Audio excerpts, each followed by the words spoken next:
Bom dia, Andréia. Seja muito Bom bem-vinda ao dia, ESA Live. Mariane, tudo bom? Tudo bem? Muito obrigada por ter aceito o convite para participar do ESA Live de hoje. Eu sei que é um tema extremamente... A gente pensa assim, nossa, mas direito internacional, o que o direito internacional tem a ver? Qual a relação do direito internacional nesse contexto? Eu tenho falado que nós temos visto muitos eventos, muitas lives, muita coisa aí envolvendo o direito e a pandemia. O direito é alguma coisa e a pandemia, mas eu não estou vendo muita movimentação e até fiz uma provocação esses dias. Cadê os colegas internacionalistas? Porque estamos falando de um vírus, né, que tem uma origem e a origem em outro país, então você vê essa, profusão dessa infecção no mundo. Depois a gente viu algumas comunicações formais feitas por alguns países, pela China e por outros países. Esses protocolos formais, eles são encaminhados para uma organização internacional. Então, o direito internacional ele se movimentou muito, ele tem se movimentado muito, e às vezes a gente fica aqui trabalhando temas absolutamente internos, e sabemos que não há nenhum assunto que seja absolutamente interno, principalmente uma pandemia. Então eu fico muito feliz por você ter aceito esse convite para a gente conversar um pouco sobre o direito internacional em tempos de pandemia e até no pós-pandemia, André. Porque, assim, a sociedade humana está enfrentando um dos principais desafios, né, da história com essa disseminação global da Covid-19. O vírus atingiu todos os continentes, povos do mundo, e tem colocado em xeque aí tradicionais concepções sociológicas, políticas, sistemas econômicos, regimes, teorias, os próprios conceitos tradicionais do direito internacional em si, a necessidade de novas leituras, as releituras, e a fragilidade das estruturas nacionais e internacionais. O cenário atual exige a ação de todos, nós sabemos, solidariedade, ações multilaterais, mas nós vimos aí equívocos iniciais, na minha opinião, alguns sucessivos equívocos no cenário internacional, no cenário interno. Não vou generalizar em todos os estados, porque alguns estados se posicionaram, né, de uma forma diferente, essa relação do nacional com o internacional aconteceu de forma diferente, e nunca se falou tanto em OMS. Antes, só quem estudava o direito internacional falava em OMS. Hoje, onde você vai, mas a OMS recomenda isso, a OMS decide aquilo. O que é essa OMS? Então, eu acho que nós temos... e vimos recentemente a judicialização internacional de supostas omissões em termos de controle de pandemia no país em tribunais internacionais. E a gente fica, gente, mas o negócio... nunca se viu tanta... foi uma chuva, né, de tutelas de urgência sendo concedidas envolvendo fechamento, abertura, funcionamento de atividade, o que é essencial, o que não é essencial, mas também estamos vendo algumas ações aí em alguns tribunais internacionais também em relação à pandemia. Então, acho que a gente tem muita coisa para conversar hoje. O direito internacional precisa ser falado, e te passo a palavra para você fazer suas considerações iniciais. A gente vai fazer essa live num formato diferente. Eu tenho aqui algumas perguntas e a gente faz naquele sistema pergunta, resposta, comentário, pergunta, resposta, comentário, para ficar mais dinâmico, tá? Com a palavra, Andréia. Muito obrigada. E antes, gostaria de agradecer também em nome de toda a diretoria da Escola Superior de Advocacia, de todo o sistema OAB Goiás, todo o sistema. Muito obrigada pela sua presença. Bom dia, Mariane. Bom dia a todo mundo que está entrando ainda. Dá tempo, a gente não começou a falar nada. Primeiro, muito obrigada, Mariane, pelo convite, né? É um tema muito difícil, muito complexo, tem várias, né, imbricações. Você pensa, se o Supremo está lutando para conseguir coordenar estados, municípios e União dentro do país, imagine um organismo internacional tentando coordenar todos, né, os países do mundo com todas as características que cada país tem. Então, assim, se a questão é complexa dentro do Brasil, imagina no cenário internacional.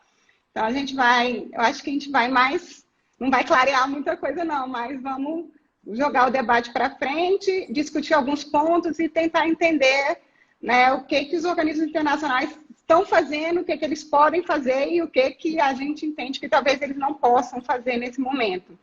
Então, É isso aí. Você quer fazer a primeira pergunta logo, Mariane? Que aí a gente já entra no debate. É a principal, eu vou começar com a principal pergunta, eu não vou deixar essa pergunta para o final, porque a gente vai partir dela, tá? Andréia, na sua opinião, qual que é a relação do direito internacional com a pandemia? Porque eu fiz umas considerações iniciais, mas que relação que tem o direito internacional e a pandemia? Porque, assim, a gente vem de estudos de direito internacional, com o direito internacional, principalmente o DIP, o Direito Internacional Público, muito voltado para a questão dos estados, só o estudo dos estados. E qual seria a relação com a pandemia? Pois é, Mariane, a gente sabe que o direito internacional ele tem uma, digamos, cogência, ou então uma obrigatoriedade muito diferente dentro dos Estados-membros. Então, normalmente a gente trabalha com tratados bilaterais, multilaterais, que vão coordenando tudo aquilo, né? Qual que é a grande diferença hoje na pandemia? Todo mundo está vivendo o mesmo problema. Eu acho que nunca antes, né, no cenário internacional, você teve todos os países do mundo vivendo o mesmo problema. Então, quem tem parentes ou amigos que moram fora do país, está todo mundo em quarentena, está todo mundo assistindo aula online, está todo mundo trabalhando de casa. Então, assim, é um cenário tipo, inédito, que necessita de uma coordenação também inédita. Então, assim, o direito internacional ele ganhou força exatamente após uma grande crise, né, mundial, que foi a Segunda Guerra Mundial. E é interessante que quando se fala da atual crise da pandemia, não apenas em termos de saúde, mas também em termos econômicos, o comparativo é sempre em relação à Segunda Guerra Mundial. Então, a ideia é exatamente, se o direito internacional ganhou tanta força após, né, a Segunda Guerra Mundial, por quê? Porque havia necessidade de uma coordenação para reconstruir, né, o mundo após aquela guerra, reconstruir valores, reconstruir sistemas de cooperação. E agora a gente está no mesmo, não no mesmo, mas agora a gente vive um momento semelhante, em que a coordenação mundial ela é essencial para o combate à pandemia. Né? Não adianta, por quê? Não adianta um país ter sucesso. Né? A gente sabe que alguns países tiveram grande sucesso, mas um país ter sucesso não vai melhor, claro que é ótimo para aquele país, mas ele não vai conseguir se superar sozinho, porque no momento que ele abrir a fronteira dele novamente, o vírus pode entrar de novo. Então, agora o direito internacional ele é como se fosse uma rede que vai ligar e vai ser, em tese, proporcionar alguma segurança para que todos os países consigam sair juntos e trabalhar juntos na retomada. Né? E qual que é a grande questão agora também, que é interessante em termos de direito internacional? O problema ele não tem um foco único. Né? Assim, não é só um problema de saúde. Né? O problema de saúde está refletindo em problemas migratórios, em problemas socioeconômicos e problemas de discriminação, de desigualdade social. Todos os problemas estão sendo exacerbados em função da pandemia. Então, o direito internacional agora, na minha opinião, ele funciona não só como uma rede de proteção, principalmente das populações mais frágeis e dos estados também mais frágeis, né? Mas também como uma rede de interconexão para tentar coordenar todo esse processo que está acontecendo em todo o mundo, né? Não são um ou dois países, são todos os países. Então, acho que a gente tem um cenário ruim em termos, né, de pandemia, mas é um cenário propício para o crescimento do direito internacional enquanto agente coordenador mesmo dos países. André, porque assim, até a gente fala que o grande divisor de águas do direito internacional e até do próprio direito internacional dos direitos humanos é a Segunda Guerra Mundial, ou seja, o mundo temeu que algo semelhante ao que aconteceu na Segunda Guerra Mundial acontecesse. Então, observe que nós temos ali um contexto de 1945, a partir de 1945 nós já temos em 1945 nós já temos uma Carta das Nações Unidas, e depois tivemos toda uma organização, a gente sempre fala isso nas aulas de direitos humanos, mas toda uma movimentação internacional encabeçada pela Eleanor Roosevelt, aí, mas a gente sabe que quem efetivamente escreveu essa declaração foi o René Cassin e o John Humphrey, que foram lá e escreveram uma declaração que foi publicada na França no dia 10 de dezembro de 1948, que é a Declaração Universal dos direitos humanos. Então, a gente tem realmente um divisor de águas aí no cenário internacional. No entanto, essa sociedade internacional amoldada após essa Segunda Guerra Mundial, ela apostou na prática do multilateralismo, né? Na centralização das discussões internacionais, em organizações e instituições internacionais, com estratégia para a preservação da paz. Então, tem todo um discurso, tem toda uma questão simbólica. Sempre falamos da Organização das Nações Unidas. Às vezes, os internacionalistas falam mais da Organização Mundial de Saúde, mas, na minha opinião, como você colocou, o direito internacional, ele nunca foi tão importante. Nós vimos uma declaração de pandemia. Isso não tem precedentes. A gente sempre menciona outros casos, mas no Brasil, nós brasileiros nunca passamos por uma situação de pandemia. Então, realmente é sem precedentes. Nós estamos fazendo releituras em todas as áreas do direito e não seria diferente no direito internacional. Por quê? Porque, como eu disse, o direito internacional ele tinha um foco específico nos estados. Hoje, nós temos um direito internacional que se mistura com as questões internas. Então, eu tenho um direito internacional que entra na questão da saúde, eu tenho um direito internacional que entra em questões envolvendo o meio ambiente, eu tenho um direito internacional que entra até na própria questão dos direitos humanos, de uma forma geral. E quem estudou o direito internacional vai se lembrar que a gente estudou a teoria dualista, a teoria monista, ou seja, pela teoria dualista, tem que ter um tipo de recepção interna desses tratados. A gente sabe, né, nós duas sabemos que falar tratados internacionais, a gente quase que levava chibata, né, André? A gente não fala tratado internacional porque é redundante, né? A gente fala tratado, até para todos que estão nos ouvindo aqui, não falar tratados internacionais, porque é extremamente redundante. Então, quando nós temos aí tratados unilaterais, multilaterais, que há um processo de recepção para ter uma certa validade no cenário interno. Andréa, considerando que hoje eu estou aqui e sai uma recomendação, eu vou colocar a recomendação / decisão da Organização Mundial de Saúde, e aqui meu vizinho chega para mim e fala, mas a OMS disse hoje que tem que ser feito isso, né? Bom, antes de entrar no campo da OMS, a minha primeira pergunta, né, é a sua opinião. O que seria esse dualismo do direito internacional?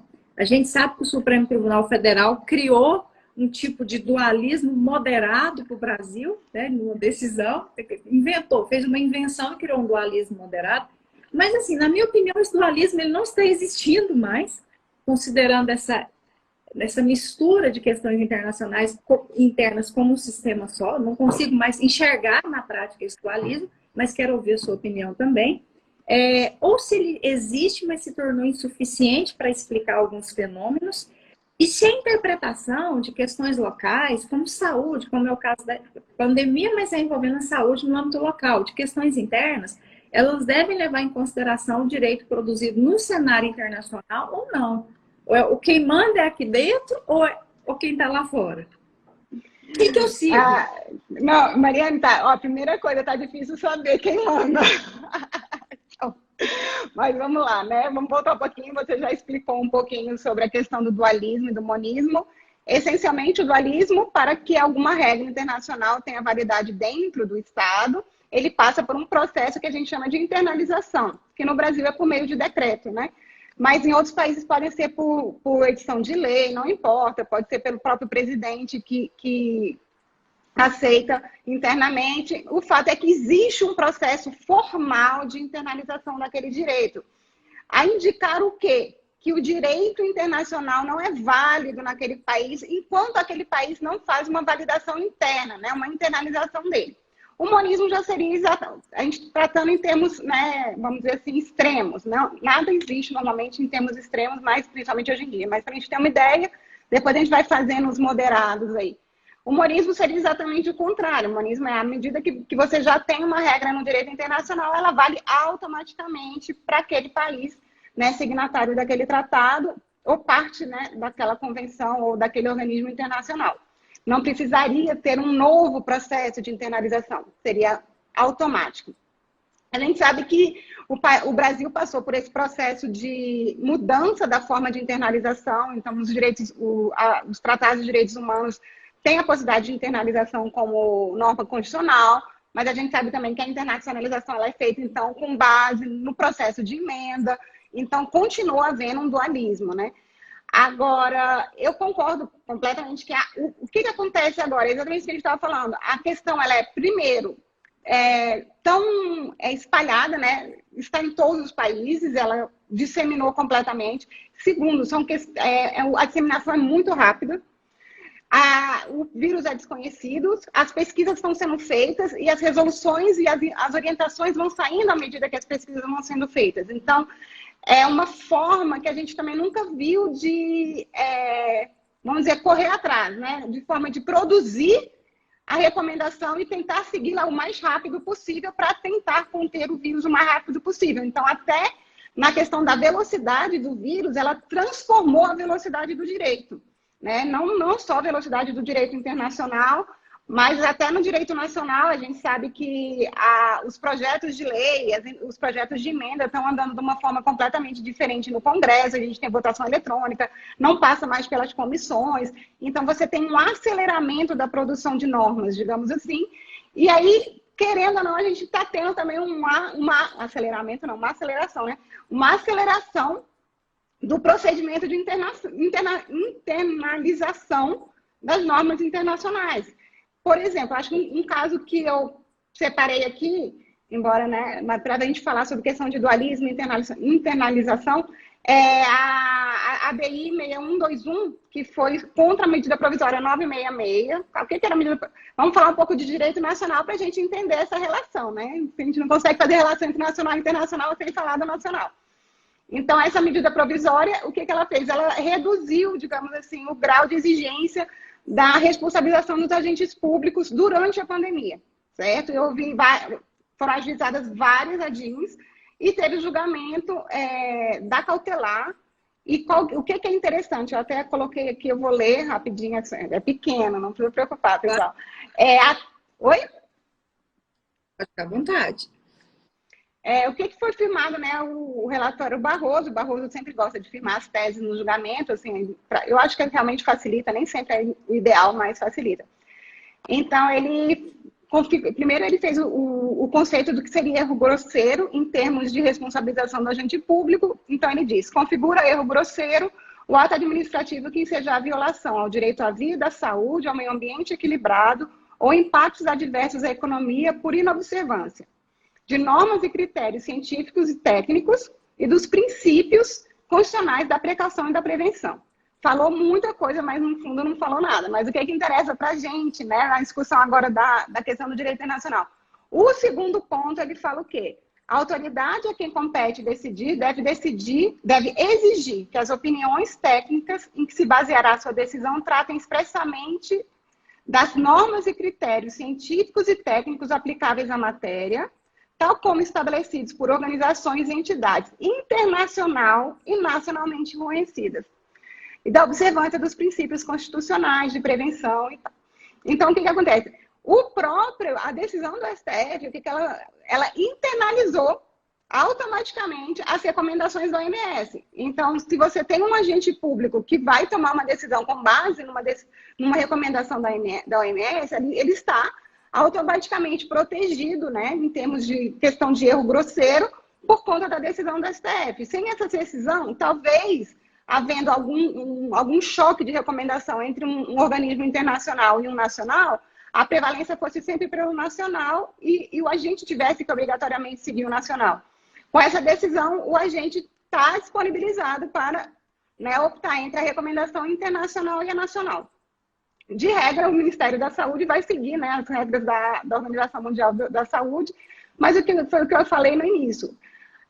A velocidade de produção de recomendação e normas ela é muito alta. Então, normalmente, a gente tem um delay, né, entre a recomendação internacional e a recomendação equivalente nacional, né? Então, mas o que o STF decidiu? Que as duas são válidas. Então, você já tem aí claramente essa questão do monismo, né? Funcionando como um fundamento de decisão do STF, né? O direito internacional, ele é considerado, né? As normas, as recomendações internacionais são consideradas como opiniões técnicas válidas, válidas, né, para fundamentar a decisão do gestor público durante a pandemia. Outras questões também que a gente vai falar depois, que você vai ver que as discussões no âmbito internacional, quando a gente falar de organismos internacionais, elas se refletem no âmbito nacional. Então, mais para frente a gente vê exatamente todos os detalhes, mas, por exemplo, questão de informação, você tem discussão internacional, como vai ser feito o acesso à informação, a gente tem essa discussão dentro do STF, a gente tem discussão da proteção dos trabalhadores no âmbito internacional e no âmbito nacional. Então, a gente vê que é como se o direito, a identidade do fenômeno no mundo inteiro tivesse também aproximando os debates jurídicos e a próprios fundamentos jurídicos de decisão. Então, eu entendo que você tem como o pessoal gosta de falar, uma fertilização, né? Mas uma imbricação, um aumento da imbricação entre o direito nacional e internacional, pandemia por conta, né, das peculiaridades da pandemia que está ocorrendo agora. Bom, Andréia, e agora já entrando especificamente no campo da Organização Mundial de Saúde, a gente tem falado muito, como eu disse, antes os internacionalistas falavam um pouco, não era tão falado. Hoje a minha filha de 13 anos fala, mamãe, a OMS, então a gente pensa assim, é algo que, ou seja, a gente nunca, nem a ONU, ela está tão falada como a Organização Mundial de Saúde. A gente escuta, hoje mesmo eu estava lá, a organização, a gente não sabe nem o que é mais verdade, o que não é, porque a OMS agora fala, a OMS falou mas só é aquilo que às vezes convém, enfim. Hoje mesmo, pela manhã, eu estava fazendo uma leitura, né, vendo algumas notícias, a OMS se pronuncia e diz que o uso de máscara durante exercício físico. Então, são muitas questões muito específicas ali que a OMS, desde a declaração da pandemia, no dia 11 de março, até questões, né, específicas envolvendo a pandemia, saem lá da OMS. É a coisa, né, a fala entra aqui, vou falar nos estados, mas vou trazer especificamente para o Brasil. As recomendações entram aqui no Brasil e simplesmente são publicadas. A OMS se pronuncia favorável àquilo, a OMS diz que é alguma coisa. Então, primeiro, o que é a OMS? Eu vou fazer uma série de perguntas para você falar sobre isso. Explica para nós melhor o que é a Organização Mundial de Saúde dentro do cenário, né, de organismos internacionais. Na sua opinião, houve os erros iniciais? Tem acontecido erros sucessivos ou não? Foram apenas iniciais? Nós estamos falando de uma organização que são pessoas que trabalham ali com a situação de pandemia, então acredito que erros podem ter acontecido, mas é o que temos no cenário internacional, né? Já deixo aqui minha opinião. Mas o mais importante que eu me pergunto muito, qual que é a força vinculante de um pronunciamento da OMS? A OMS determinou isso. Isso é obrigatório? O Brasil tem que cumprir algo que foi dito ou falado ou escrito por alguém da Organização Mundial de Saúde, ou seja, qual que é a força vinculante? Olha, Maria, vamos começar do começo, né? Vamos falar um pouquinho sobre a história da OMS. A OMS, Mariane já falou, é a Organização Mundial da Saúde, é um órgão vinculado à ONU, né, a Organização das Nações Unidas, e como a gente já antecipou lá no início, foi criado em 1946, entrou em vigor em 48, ali também, como uma resposta também da Segunda Guerra Mundial. A OMS ela trabalha especificamente em cooperação internacional na área de saúde. Então, por exemplo, produção de vacinas, coordenação de outras pandemias que a gente teve. Ela teve um grande destaque na época da disseminação do HIV, né, para não só a questão de proteção, questão de medicamento, de possibilitar o medicamento. E ela trabalha exatamente fazendo essa coordenação, não apenas de orientação. Então, a coordenação ela é múltipla, a coordenação de orientação, coordenação de pesquisa. Quando você tem vacina, né, já produzida, a coordenação na distribuição dessas vacinas, como vai ser feito, como vai ser, não é como é que vai ser feito, né? Orientações de como cada estado deve se portar diante de cada doença, dessas doenças assim mais, digamos, relevantes mundialmente. Então, para a gente entender, né, para facilitar, a OMS é o Ministério da Saúde do plano internacional, né? Então, se aqui dentro a gente tem o Ministério da Saúde coordenando, né, novamente, né, o Ministério da Saúde coordenando a ação entre União, Estados e municípios. No âmbito internacional, você vai ter a OMS coordenando a atuação em saúde em todos os países. Qual que é a grande diferença aí entre o Ministério da Saúde, né, e a OMS? As orientações da OMS, elas não são vinculantes, elas são orientações, são recomendações. Né? A gente sabe que, na verdade, a questão né, de ordens vinculantes no cenário internacional, ela já é muito complicada. Né? Mas a gente tem alguns organismos que têm decisões vinculantes e que têm formas de punição caso o Estado não cumpra aquela decisão. Né? E a gente tem as cortes internacionais, que também têm vários métodos de imposição, né, da eficácia das suas decisões. A Organização Mundial da Saúde não tem nenhuma dessas. Então, realmente, as recomendações são recomendações. O que a gente observa é que os estados, considerando exatamente o ineditismo da doença, o desconhecimento da doença e essa necessidade efetiva de um estudo científico coordenado mundialmente, a gente observa que, de fato, os estados vêm tentando seguir ao máximo, né, as orientações da OMS. Não que a população necessariamente está, mas a gente seguiu o isolamento e não funcionou, mas assim, às vezes o Estado, né, não falando só do Brasil, né, o Estado fez aquela proposta, aquela política de isolamento, mas a população por algum motivo não seguiu. Então, em alguns estados é mais fácil seguir, porque eles têm uma rede de proteção social. Em outros estados é mais difícil, né? Em países, dentro do país, tem regiões que são mais fáceis de seguir o isolamento, tem regiões que são mais difíceis. Então, assim, as recomendações da OMS, elas são genéricas, no sentido de que elas devem ser seguidas, mas os estados precisam adaptar algumas das recomendações no cenário local, que não teriam como... Aquele cenário dela não comporta, o meu cenário que não comporta isolamento, as pessoas não têm como ficar dentro de casa, elas ficarem dentro de casa, elas não vão ter como comer, por exemplo. Então, você tem todo também esse trabalho de trazer a recomendação e adaptá-la ao cenário local. De nada adianta eu trazer uma recomendação, soltar a recomendação da MS, sabendo que aquilo não vai, né, não tem aderência na realidade daquele país, porque simplesmente não vai ter efeito nenhum. Então, na verdade, a OMS ela faz essa recomendação genérica e compete aos estados, né, dentro das suas realidades individuais e peculiares, tentar seguir aquela recomendação da forma que vai ser mais eficaz dentro do seu cenário fático. Né? Aí, já esqueci a outra pergunta. Teve mais outra pergunta, Mariana, peraí. Se teve erro, né? Que difícil, né? Falar se teve erro, se não teve erro. Primeiro porque eu não sou médica, né? Eu não sou infectologista, nem, sei lá, socióloga. Eu sou até cientista política, mas, enfim. O que eles indicam, né? O que a gente lê dos especialistas é que, de fato, houve um pequeno, digamos, delay. Ou então, digamos, talvez, eu não entendo, eu acho que foi o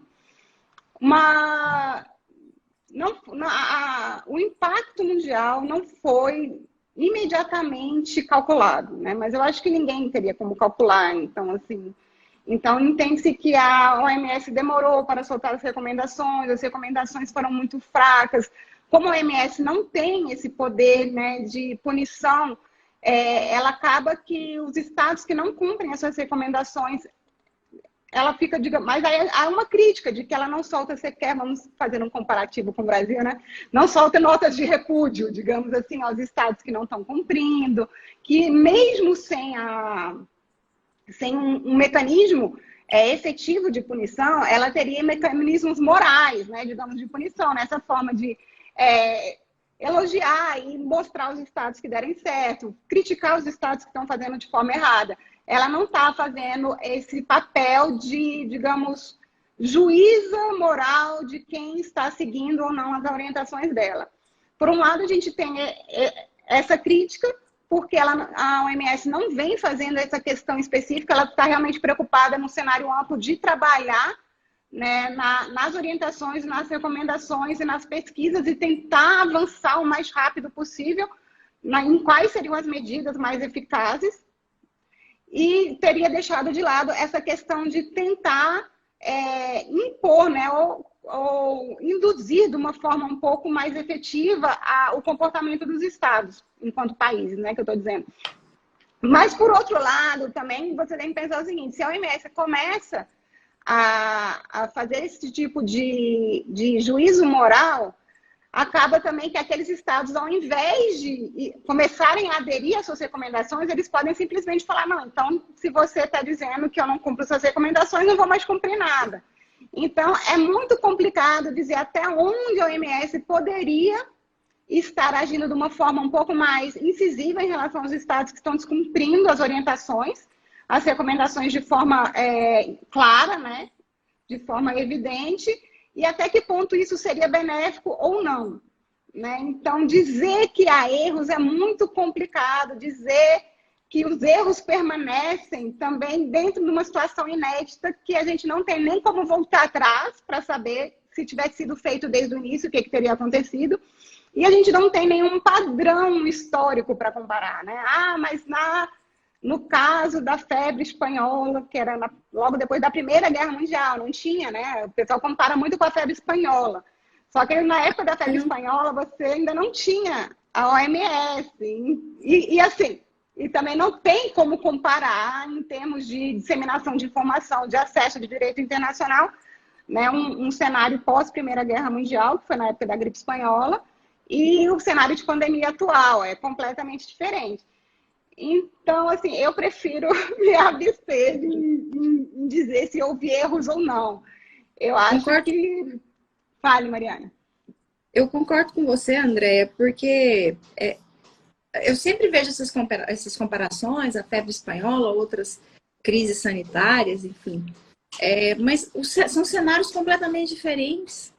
São tempos de informações completamente diferentes, é um cenário de direito internacional completamente diferente. Não tinha nenhum órgão, nenhum organismo internacional como, né, nem semelhante ao OMS. Então, realmente é algo sem precedentes. Quando mas... Bom, em termos de estudo do direito internacional, talvez, e aqui, né, talvez testando uma hipótese aí, a gente gosta de metodologia, né, André, de comunicação científica, mas talvez testando uma hipótese, talvez buscando H1N1 e a experiência que a Organização Mundial de Saúde teve com H1N1 pode justificar um certo comportamento tardio da Organização Mundial de Saúde, mas assim, hoje não adianta, hoje é o que temos em termos no cenário internacional, em termos de gerenciamento em relação à saúde, é o OMS. Não tem como fugir disso. Mas talvez possa justificar alguns comportamentos, algumas omissões dos comportamentos iniciais da OMS. Naquele período da H1N1, a OMS preparou de uma forma e preparou, né, divulgou de forma antecipada e fez toda uma mobilização esperando algo que não veio da forma esperada, graças a Deus. Então, eu acredito que por aquela experiência de altos investimentos lá atrás, de toda aquela mobilização no cenário internacional, inicialmente não se esperava que teríamos uma pandemia, uma epidemia que seria uma pandemia e tivesse toda essa, né, essa profusão e propagação no mundo. Né? Então, aí a gente compreende alguns posicionamentos da Organização Mundial de Saúde, mas ainda vou bater na tecla de que é o que temos no cenário internacional em termos de gerenciamento e recomendações em relação à saúde. E muito obrigado por responder a questão da força do implante. Muita gente me pergunta sobre isso, eu falo, gente, não tem, são recomendações, não tem. É igual quando me perguntam as decisões, as recomendações do Comitê de Direitos Humanos lá de Genebra. A gente não tem força obrigatória, até porque tem toda uma problemática normativa até interna nesse ponto. Bom, gente, nós estamos no meio da nossa live. Para quem está acompanhando, eu estou aqui. A Wesley Live está recebendo hoje a Andréia de Quadros Dantas. A Andréia, ela é advogada da União, ela faz a defesa da União, então, assim, perante o Supremo. Então, questões envolvendo o Supremo, até já fica o convite para a gente fazer novos eventos envolvendo o seu trabalho, Andréia, no Supremo Tribunal, que você desenvolve no Supremo Tribunal Federal. E, além disso, a Andréia é doutora em Direito, parte do doutorado feito, né, em Brasília, fomos colegas de doutorado, e parte do doutorado ela fez na Universidade de Stanford. com uma experiência aí também, né, no seu doutoramento em uma instituição estrangeira. Andréia, a discussão agora é essa tensão sobre o globalismo e o localismo. E aí a gente acaba entrando naquele campo da alegação de soberania, né? Não tem como a gente falar desse assunto e não entrar nessa questão da soberania, porque muitas pessoas têm esse discurso. Eu não vou cumprir isso porque o país tem soberania para decidir essas questões. Isso não é só um problema envolvendo a pandemia, isso é algo que envolve o próprio direito internacional, alguma resistência de alguns estados por entenderem que eu não vou aceitar nada vindo do cenário internacional porque eu tenho a minha soberania, ou o meu Supremo Tribunal Federal já decidiu isso, ou eu tenho as minhas leis internas. Na sua opinião, existe essa violação de soberania? Não, a OMS recomenda isso. O país alega, eu não vou cumprir porque eu tenho soberania internamente. Como que fica essa tensão aí dos discursos de soberania e o cenário internacional? Mariane só está fazendo pergunta fácil hoje, né, Mariane? É uma pergunta fácil, não. A gente vai voltar, na verdade, em algumas coisas que a gente já falou, mas quem entrou agora, aproveita, a gente já faz uma revisão. Né? A própria questão, por exemplo, os estados que adotam o dualismo, eles já têm essa soberania deles um pouco mais, digamos, arraigada e, entre aspas, protegida pelo próprio sistema de internalização das normas internacionais. Os estados que adoram o monismo, eles já partem do pressuposto que as normas internacionais, elas são tão importantes como as nacionais, então já é uma outra visão de soberania interna. Mas mesmo esses estados que adotam o monismo, de regra, o que acontece? Eles só incorporam as normas relativas aos tratados que eles assinam e relativa às organizações que eles são parte.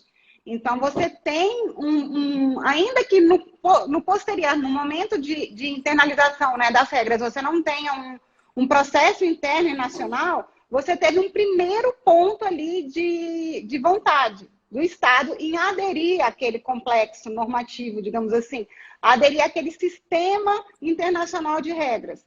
Então, nesse ponto, é muito difícil dizer que há uma violação da soberania, porque os Estados se submeteram, né, volitivamente a, por exemplo, uma Corte Internacional de Justiça, a Corte Interamericana de Direitos Humanos, a assinatura do tratado que determina as obrigações XYZ.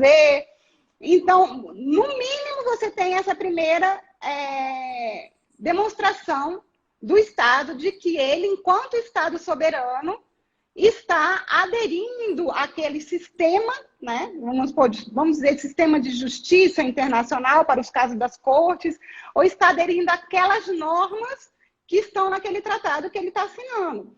Então, daí eu já acho muito difícil você, né, partindo desse primeiro pressuposto, dizer em ofensa à soberania.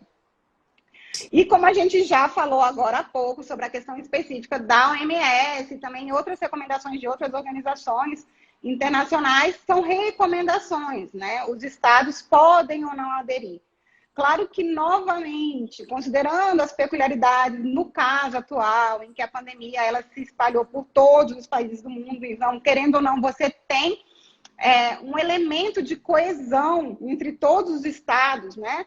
Coisa que acho que a gente nunca viu, não tem precedente na história, uma coisa que está acontecendo exatamente igual, não exatamente, né? Porque alguns estados estão conseguindo controlar um pouco mais, um pouco menos, mas, enfim, todos os estados têm que enfrentar aquele problema. Se aquele problema foi contido de uma forma melhor ou não está contido em determinado estado, são questões internas, né? Mas o fato é que o problema está posto em todos os estados, todos têm que responder. Então, acaba que o fato de existir um problema uniforme entre todos os estados confere um pouco mais de legitimidade e força a essas recomendações. Porque acaba que os estados que aderiram às recomendações e tiveram bons resultados servem como exemplo de conduta, né? O exemplo de conduta, de discurso. Então, isso acaba que era, né, pelo menos para tender a induzir um comportamento dos outros estados no mesmo sentido e levar uma maior aderência das recomendações que efetivamente foram adotadas e tiveram sucesso em determinados estados, em contraposição ao contrário também, né? Aqueles estados que não adotaram nenhuma das recomendações da OMS, viram a disseminação explodir e descontrolar, eles deveriam ser vistos como casos em que também de estudo, que não devemos fazer. Mas, assim, é o que a gente falou antes, né, sobre a questão voltando para o globalismo, localismo, por mais que a gente tenha esse problema a ser enfrentado por todos, a situação de cada lugar é diferente, a situação de estados são diferentes, né? Você tem o Brasil, que é um país que a gente chama um país continental, vai se equiparar aos Estados Unidos também, que é um país continental.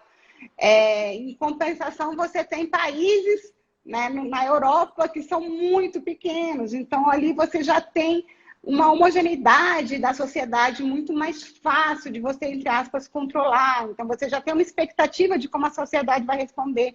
No Brasil, você tem, por exemplo, São Paulo, que é uma cidade completamente cosmopolita, completamente urbana, e você tem lugares que não tem nem televisão, né? Não tem água potável, né? Não tem esgoto.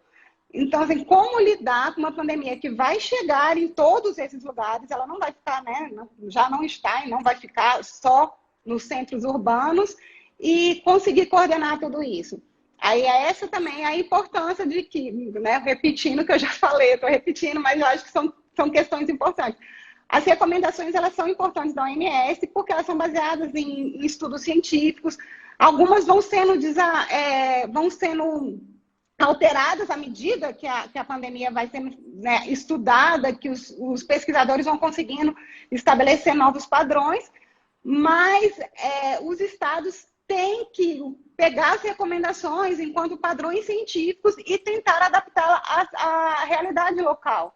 De nada adianta você falar, vamos ficar todos em casa e trancar todo mundo dentro de casa, sendo que, primeiro, a pessoa dentro de casa às vezes não tem água potável, então a pessoa dentro de casa não tem como...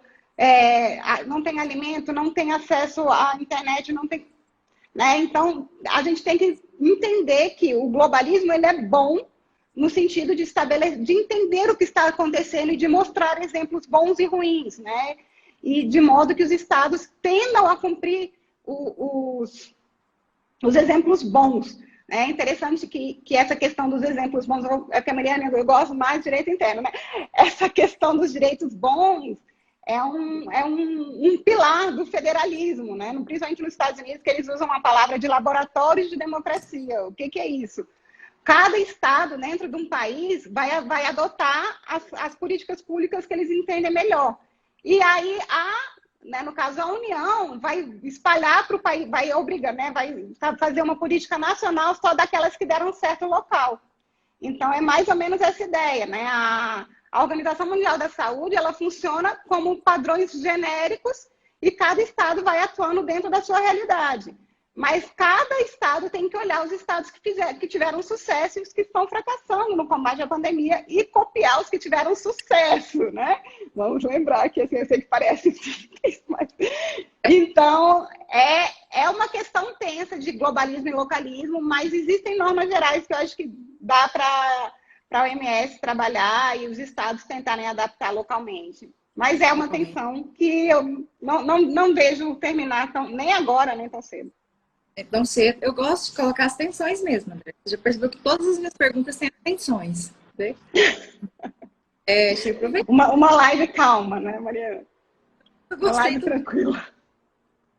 Eu sempre gosto realmente das tensões. Mas assim, vamos para uma coisa mais tranquila agora, tá? Até tá quase partindo para o final da nossa live, então eu sempre gosto de finalizar com algo mais leve. Não vou te colocar agora em situação de tensão de ter que decidir economia ou saúde, até porque isso não tem nem lógica, né? Isso aí já seria assunto para outra live, são lógicas distintas. Nós temos um direito internacional econômico e um direito internacional sanitário construído com bases distintas, com lógicas distintas, e que tem que ter uma comunicação, né? Mas seria um assunto para outra live. Andréia, ciência. Eu sempre falo essa frase ela pode ser um pouquinho impactante, tá? Mas é uma opinião minha, claro, você não precisa concordar, mas a ciência, ela veio cobrar sua dívida, ela apareceu para cobrar a sua dívida em relação à falta de investimento. E a gente presencia isso diariamente, né? Ou a gente tem um histórico aí de falta de investimento em ciência e ela apareceu para vir cobrar sua dívida da pior forma possível. Né? E a ciência, a gente fala muito em ciência, ela tem demonstrado seu valor fundamental na história da humanidade, né? Diante desses desafios contemporâneos e da complexidade do mundo e as coisas que vão surgindo nesse contexto. Na sua opinião, tá bom? Não é nada pesado, tá? É uma coisa bem leve. As consequências, na sua opinião, de um negacionismo científico, André? A pessoa nega a ciência. Que consequências para você tem isso? E aí, eu já até deixo essa pergunta, para você ficar bem à vontade com ela. Qual o papel do direito internacional? O direito internacional tem possíveis soluções, não para resolver o problema, mas está no direito internacional possíveis soluções para essa crise? Ou qual contribuição o direito internacional pode dar para possíveis soluções para essa crise? Mariana, bem tranquila a pergunta, né? Não, a gente, né, eu acho que assim, nós somos doutores, então a gente dedicou quantos anos da nossa vida ao estudo, né? Se você somar desde o primário, sei lá, mais da metade da minha vida é dentro, né, da escola. No meu caso, ainda fiz 2 graduações para ter certeza de que eu ia ficar dentro da universidade o tempo todo. Então, obviamente, né, é o que você falou, a ciência veio cobrar o preço dela exatamente no momento em que ela estava sendo negada. E é fato de que o fato é que a ciência está tendo que correr atrás, são questões muito complicadas, o mundo é muito complexo, mas o que nós temos de armas hoje e as soluções que foram oferecidas até agora e que a gente sabe que tiveram sucesso em alguns estados, foram baseados em pesquisas científicas, né? Então, não apenas em questão de saúde, mas em outras questões também. A própria questão da economia, a economia, a saúde é uma ciência complexa também, né? Porque o ser humano responde, cada organismo responde ao vírus e ao remédio de uma forma. Não tem como saber como todos vão responder. A economia é mais complexa ainda, porque ela é uma ciência que é mais social, digamos ainda, né? Mais social no sentido de que reflete a sociedade de uma forma um pouco mais latente do que a medicina. Então, a ciência é a única saída que a gente tem para tudo, né? Para tudo. Tem que estudar, e a história, o que eu falo, no nosso caso, né, tem que estudar história. Mas a ciência vai resolver, é o que temos de instrumento para o combate, agora a pandemia, e depois a retomada de tudo, né? E em relação ao que você estava dizendo sobre a questão dos organismos internacionais, a importância do direito internacional. Eu acho que é importante a gente falar também uma questão que a gente ficou muito na OMS, né? Falando da OMS, porque a pandemia ela tem um foco, né? Digamos, um foco no problema da saúde. Mas a questão foi tão profunda, né? O vírus ele é tão veloz e implacável, digamos assim, que afetou não só a saúde. Então, o que a gente tem? A gente tem a OMS trabalhando nessas recomendações. A gente tem, por exemplo, a OIT, que eu tinha falado que eu ia falar a questão as questões que o STF está decidindo, que são questões no mundo. O que fazer com as pessoas que não têm renda? Né? A gente tem a questão da renda básica no país, que foi introduzida também, foi debate no STF, né? De prestação continuada e da renda básica. E aí, então, você tem a OIT discutindo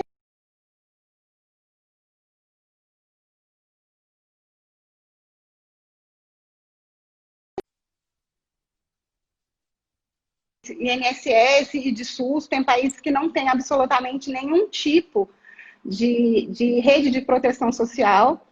E outras questões que são menos afetas ao Brasil, que é a questão, por exemplo, dos refugiados, estados que estão em guerra durante a pandemia, né? Então, a ONU fez apelos de cessar fogo. A questão dos refugiados, o fechamento de fronteira dificulta o assentamento dos refugiados. Então, são questões complexas também. A ONU também chamou a atenção para a questão dos presos, por exemplo, como é que a gente faz, como é que a gente lida com a questão do sistema prisional dentro da pandemia, né? E a gente também tem esse debate ainda no STF, teve uma decisão, mas foi uma decisão, na verdade, negando o pedido, então a gente está pendente aí outras arguições de descumprimento. Na verdade, todas as discussões estão no STF, quem quiser discutir qualquer assunto da pandemia, procura lá, que tem uma ação no STF para a gente ler e entender e debater para tentar entender. Então, eu acho que o direito internacional ele vai ganhar mais força. Eu acho que ele vai ganhar mais força exatamente porque todos os estados vão passar por dificuldades pós-pandemia parecidos, né, em termos econômicos e sociais. E outra coisa que eu acho que veio também, você falou que a ciência veio cobrar o seu preço. E eu sou obrigada a dizer que o sistema social, estatal social de proteção, né, o sistema de proteção social do Estado também veio cobrar o seu preço, né? Então, os países que têm esses sistemas de proteção social, não apenas em saúde, mas também em termos de previdência e de assistência social, eles estão conseguindo passar de uma forma menos dramática, porque eles já têm essa estrutura pronta, né, apta a acolher a população em momento de crise. Então, isso aí é outra coisa que eu acho que é grande, que vinha numa discussão muito grande, né, de redução do tamanho do Estado, e a gente vinha basicamente dizendo que o Estado tem que ser mínimo, tem que ser mínimo, tem que ser mínimo, e a pandemia veio, quem consegue, aí exatamente o que você falou, se no âmbito internacional, quem consegue coordenar os Estados vai ser o direito internacional, os organismos internacionais, dentro do país, quem vai conseguir coordenar as questões dentro do país vai ser o Estado, Estado enquanto administração pública. Então, também essa discussão que eu acho que reflete o âmbito interno e externo também, o tamanho do Estado, né? Qual que é o tamanho ideal do Estado?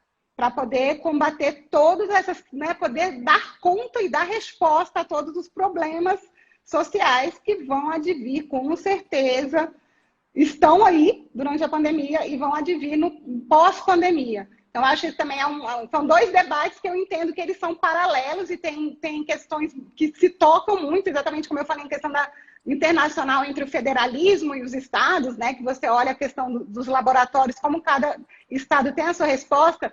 Eu também entendo que, se por um lado o direito internacional ele, né, volta para uma discussão da importância dele enquanto coordenador mesmo mundial, a gente também vai ter uma discussão sobre o tamanho do Estado dentro de cada país, até onde a rede de proteção estatal deve ser, né, até onde o Estado deve ser mínimo. O que é esse mínimo?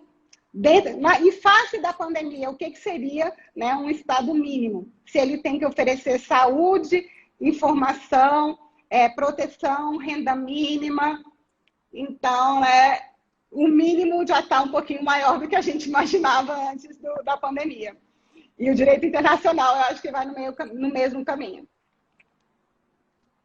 Bom, Andréia, a gente já está partindo mesmo para o final da nossa live. É um tema que daria várias lives, na verdade. São tópicos aqui que, se a gente fosse falar, por exemplo, qual seria o papel a gente falou do papel da Organização Mundial de Saúde, mas qual seria o papel da Organização das Nações Unidas? Né? A gente sabe que existe um plano de resposta aos países, mas é um plano que ainda ele não chegou, né? Ele foi falado, ele foi feito, falaram num fundo de resposta também aos países, de auxílio aos países em situação vulnerável, mas tem que definir quais são esses países que estão em situação vulnerável. Então, a gente tem vários organismos internacionais, talvez algum evento, para falar do próprio papel dos organismos internacionais, de vários organismos internacionais, em relação a essa pandemia. Outros atores também que nós vimos surgirem aí em termos de discussão. A questão da judicialização, nós já temos casos judicializados em tribunais internacionais e é por omissão, porque a gente tem que entender o seguinte, o sistema, né, internacional, o sistema interamericano, e aqui eu vou citar a Comissão Interamericana, vou citar o Tribunal Penal Internacional, que é um dos casos também. É claro que não foi formalizado ainda, eu fico vendo as notícias assim, Tribunal Internacional aceita alguma coisa. Não, na verdade, nós não podemos oferecer denúncias no Tribunal Penal Internacional, quem faz isso é a Procuradoria. O caso é encaminhado por uma petição e a Procuradoria vai fazer uma análise, até porque tem toda uma questão orçamentária. Eu fiquei um tempo dentro da Procuradoria do Tribunal Penal Internacional e não tem como dar andamento, infelizmente, a tudo aquilo que chega. Até a procuradora lá, que está lá tem muitos anos, não muda, é sempre ela, porque ninguém quer pegar aquela bucha, tá lá naquela... Ninguém quer, a mulher tá lá, coitada. E ela fica trabalhando com um orçamento muito restrito e as pessoas ficam levando as demandas para lá. Tudo está chegando agora no Tribunal Penal Internacional. Estão pegando o Estatuto de Roma, estão fazendo assim, cabe tudo. E a gente está falando aí de uma reserva legal, né, um pouquinho complicado. Mas o caso da pandemia no Brasil chegou no TPI. A Comissão Interamericana de Direitos Humanos a Corte, Andréia, Interamericana de Direitos Humanos, que é algo que quase a gente não vê acontecer nada na Corte, ela se pronunciou, ela se pronunciou em abril sobre o aumento da violência doméstica em tempos de pandemia. Então, nós estamos vendo uma movimentação diferente no cenário internacional, em termos de organismos, mas que eu acho que isso poderia ficar para uma outra live, né? Eu quero te agradecer muito por ter aceito esse convite. Vamos organizar aí um outro evento. Para nós é uma alegria, viu? A gente poder conversar sobre o direito internacional e a pandemia. Nós sempre, durante as nossas lives, a gente pega uma frase do nosso convidado, da nossa convidada, para a gente poder fazer, né, uma frase de impacto aqui. E você falou algo bem interessante em relação... É uma frase que todos vão compreender, que você falou o seguinte: as recomendações da OMS são importantes porque são baseadas em estudos científicos e os estados precisam adaptar às suas realidades locais. Então, você falou isso aí durante a sua fala, nós extraímos aqui. Gostaria de saber se você aprova essa frase, para a gente poder fazer a montagem aqui de toda uma arte, isso que você falou. E quero te passar a palavra para você se despedir. Nós temos 1 minuto e 47 segundos para você fazer a sua finalização e despedir. Muito obrigada. Obrigada, Mariane. Agora eu quase infartei, né? Quando você falou uma frase de impacto. Eu falei, ai meu Deus, eu não pensei em nenhuma frase de impacto. Mas você já escolheu, já resolveu, tá? Não, eu acho que é exatamente isso. É importante que a gente tenha... Né, e aí o estudo científico em geral, você tem estudos científicos em qualquer parte, ele tem que ser adaptado a todas as realidades locais e as questões específicas. E, então, está super aprovada a frase. Aí, queria aproveitar só para agradecer de novo a Mariane e a Esa pelo convite, né, me colocar aqui à disposição, caso a gente queira fazer outra live e debater outras questões internacionais e também nacionais que são tão complexas quanto, né, cada vez mais complexas no âmbito nacional e internacional, e sabendo isso, que essa pandemia eu acho que vai alterar tudo, né, alterar a nossa visão de sociedade, nossa visão de fenômeno, né, um fenômeno de saúde que vai afetar simplesmente tudo. A Mariane acabou de falar sobre a questão da violência doméstica, né, contra as mulheres, que é uma questão super relevante, a própria questão de gênero, num sentido geral, né, de acesso ao mercado de trabalho, como isso vai ser afetado nessa pandemia, pós-pandemia, como a sociedade vai se estruturar para lidar com esses problemas. E acabamos. Obrigada, gente. Muito obrigada, Andréia.